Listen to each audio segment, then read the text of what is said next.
That's my last Duchess painted on the wall, looking as if she were alive. I call that piece of wonder now. Frau Pandolf's hands work busily a day, and there she stands. Well, please you sit and look at her.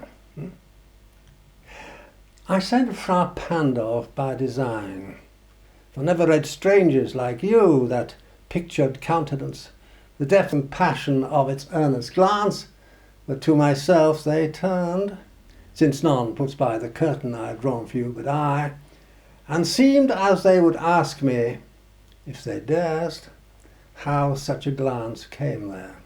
So, not the first are you to turn and ask thus.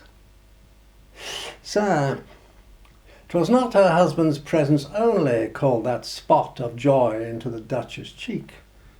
Perhaps Frau Pandolf chanced to say, her mantle laps over my lady's wrist too much, or paint must never hope to reproduce the faint half-flush that dies along her throat.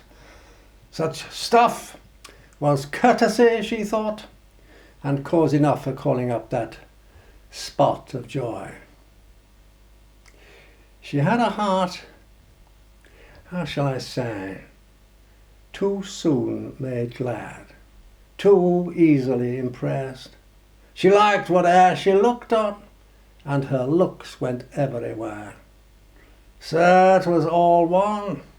My favour at her breast, the dropping of the daylight in the west, a bough of cherries some officious fool broke in the orchard for her, the white mule she rode with round the terrace, all and each would draw from her alike the approving speech, or blush at least.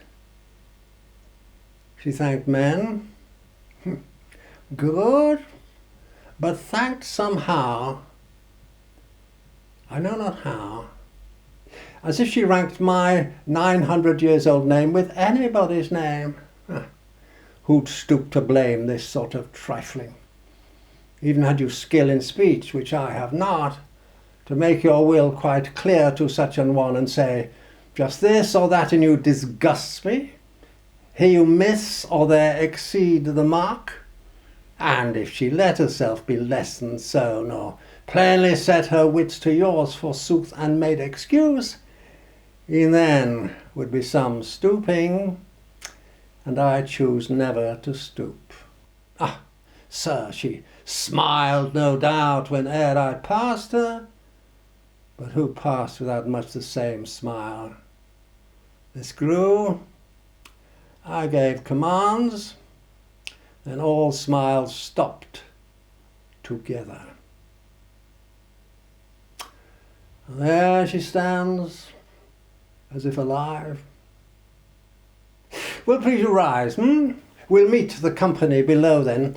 I repeat, the Count your master's known munificence is ample warrant that no just pretence of mine for dowry will be disallowed, though his fair daughter's self, as I avowed at starting, is my object. Nay, we'll go together down, sir. Noticed Neptune, though, taming a seahorse, thought a rarity, which Claus of Innsbruck cast in bronze for me.